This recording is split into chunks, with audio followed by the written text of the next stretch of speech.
بسم اللہ الرحمن الرحیم۔ 3 رمضان المبارک سیدہ کائنات سیدہ فاطمہ الزہرا سلام اللہ علیہا آپ کا یوم وصال ہے۔ آقا کریم علیہ الصلوۃ والسلام کی چوتھی صاحبزادی جن کا نام اسم گرامی جناب سیدہ فاطمہ الزہرا سلام اللہ علیہا ہے، رحمت کائنات صلی اللہ علیہ وسلم نے ان کا نام فاطمہ رکھا۔ فاطمہ کا معنی ہے حجاب، پردہ، آڑ۔ صحابہ کرام نے عرض کی یا رسول اللہ آپ نے ان کا نام فاطمہ کیوں رکھا؟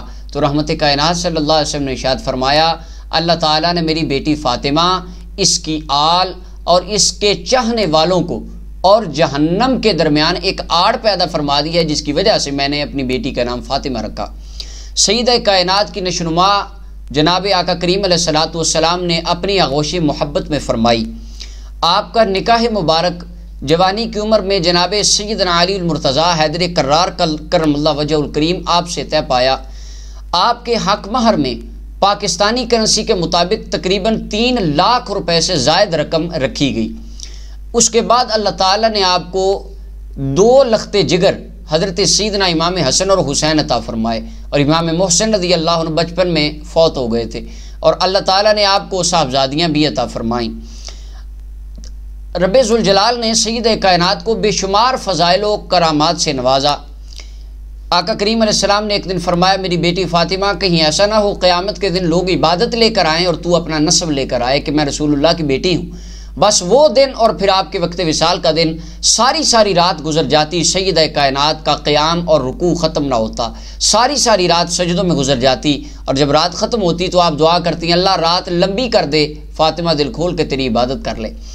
آپ کے فضائل و کمالات میں سے ایک عظیم کرامت یہ ہے، الجامع المعجزات میں یہ روایت موجود ہے۔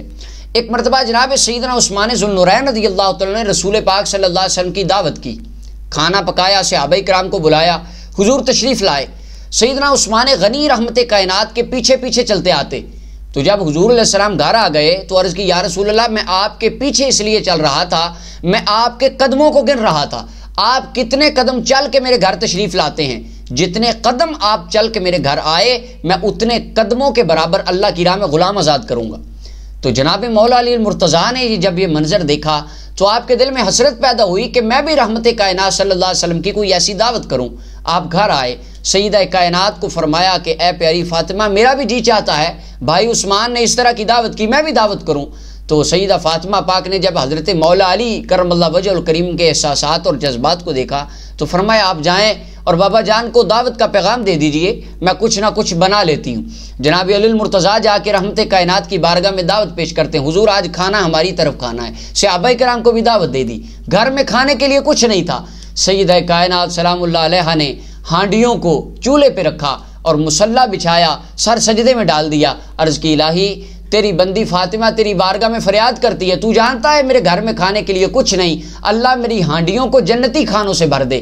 تو جب رحمت کائنات صلی اللہ علیہ وسلم تشریف لائے، حضور نے فرمایا کھانا لے کر آؤ۔ تو جب کھانا لانے کے لیے ہانڈیوں کو کھولا گیا تو تمام ہانڈیوں کو اللہ تعالیٰ نے جنتی کھانوں سے بھر دیا تھا۔ صحابہ کرام نے کھانا کھایا، حضور نے کھانا کھایا، صحابہ ایک دوسرے کی طرف دیکھتے ہیں، ساتھیوں ایسا کھانا تو مدینہ کی تاریخ میں کبھی نہیں کھایا۔ تو رحمت کائنات صحابہ کی طرف متوجہ ہو کے حضور فرمانے لگے میرے غلاموں پریشان نہ ہو، یہ کھانا مدینے کا نہیں ہے، اللہ نے میری بیٹی فاطمہ کے لیے جنت سے بھیجا ہے۔ اس کے بعد جب دعوت مکمل ہوئی، جناب علی المرتضیٰ کرم اللہ وجہ الکریم نے سیدہ فاطمہ پاک کو فرمایا پیاری فاطمہ بھائی عثمان نے رحمت کائنات کے قدموں کے برابر اللہ کی راہ میں غلام آزاد کیے تھے، ہم تو غلام آزاد نہیں کر سکتے، ہم کیا کریں؟ سیدہ فاطمہ پاک نے پھر مصلی بچھایا، عرض کی الہی تیری بندی فاطمہ تیری بارگاہ میں دعا کرتی، تو جانتا ہے نا ہم غلام آزاد نہیں کر سکتے، اللہ جتنے قدم میرے بابا میرے گھر چل کے آئے اتنے قدموں کی مقدار تو میرے بابا کے گناہگار امتیوں کو جنت عطا فرما دے۔ جب سیدہ فاطمہ پاک نے یہ دعا فرمائی جبریل امین آئے، عرض کی یا رسول اللہ اللہ تعالیٰ نے آپ جتنے قدم سیدہ فاطمہ کے گھر چل کے تشریف لائے اتنے قدموں کے برابر ہر قدم کے بدلے آپ کے 1000 گناہگار امتی کو جنت عطا فرما دی۔ تو اللہ تعالیٰ نے ان کو بے شمار فضائل و کمالات، یہ اہل بیت اطہار تھیں جن کے بارے میں امام شافعی رحمۃ اللہ علیہ فرماتے تھے یا اہل بیت رسول اللہ یحبکم فرد لنا فی القرآن انزلہ، کہ آپ کی محبت تو اللہ نے قرآن میں نازل فرمائی، اور ساری زندگی سورج اور چاند نے آپ کے سر کا بال بھی نہیں دیکھا۔ اور جب آپ کا وقت وصال آیا، اسماء بنت امیس کو فرمانے لگی کہ اے اسماء، کوئی ایسا طریقہ بھی ہو سکتا ہے کہ میرے جنازے کی طرف کوئی بندہ نگاہ نہ کرے؟ اسماء بنت امیس عرض کرتی ہوں سیدہ، میں نے حبشہ میں دیکھا تھا لوگ چارپائی کے اوپر کوہان نما لکڑیاں ڈال کے چادر بنا دیتے تھے، آپ نے وہ بنا کے دکھائی۔ فرمایا میرا جنازہ بھی اس طرح لے کے جانا، کسی غیر محرم کی نگاہ میرے جنازے پہ بھی نہ پڑے، اور فرمایا میرا جنازہ رات کے وقت لے کے جانا تاکہ کوئی غیر محرم میرے جنازے کو نہ دیکھ سکے۔ اور علامہ اسماعیل حقی رحمۃ اللہ علیہ روح البیان کے اندر فرماتے ہیں 39ویں سورہ زمر کی آیت نمبر 32 کے تحت فرماتے ہیں الا ان من خواص العباد من يتولى اللہ قبض روحی، کچھ بندوں کی خاصیت ہوتی ہے اللہ تعالیٰ ان کی روح کو خود قبض فرماتے ہیں۔ فرماتے کما روی ان فاطمہ الزہراء رضی اللہ عنہا لما نزل علیہا ملک الموت لم ترد بقبضہ فقبض اللہ روحہا، جناب سیدہ فاطمہ کی روح مبارک کو قبض کرنے کے لیے جناب اسرائیل علیہ السلام نے آنا تھا۔ آپ کے دل میں ملال آیا کہ اللہ میری روح اسرائیل قبض کرے گا، میرے سر کا بال تو سورج اور چاند نے بھی نہیں دیکھا۔ تو اس وقت رب ذوالجلال نے اسرائیل علیہ السلام کو حکم فرمایا کہ تو نے سیدہ فاطمہ کی روح قبض نہیں کرنی، سیدہ کائنات کی روح رب تعالیٰ نے خود قبض فرمائی۔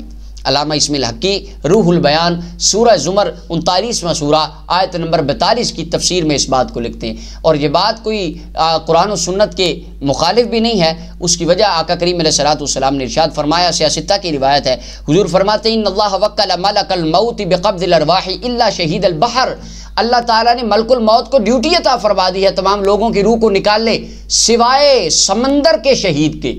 جو بندہ سمندر میں شہید ہوتا ہے حضور فرماتے اللہ اس کی روح خود قبض فرماتا ہے، یعنی رب تعالیٰ کے بھی روح قبض فرمانا خلاف شرع نہیں ہے۔ تو اللہ تعالیٰ نے سیدہ کائنات کو یہ عظمت عطا فرمائی، یہ آپ کے فضائل میں سے ہے کہ اللہ تعالیٰ نے خود سیدہ کائنات کی روح مبارک کو اپنے امر مبارک سے قبض فرمایا۔ اللہ تعالیٰ کی ان پر رحمت ہو اور اللہ تعالیٰ ان کے صدقے ہماری مغفرت فرمائے، بخشش فرمائے، ان کے اسوہ حسنہ پہ مسلمانوں کی ماؤں بہنوں بیٹیوں کو زندگی گزارنے کی توفیق عطا فرمائے۔ وآخر دعوانا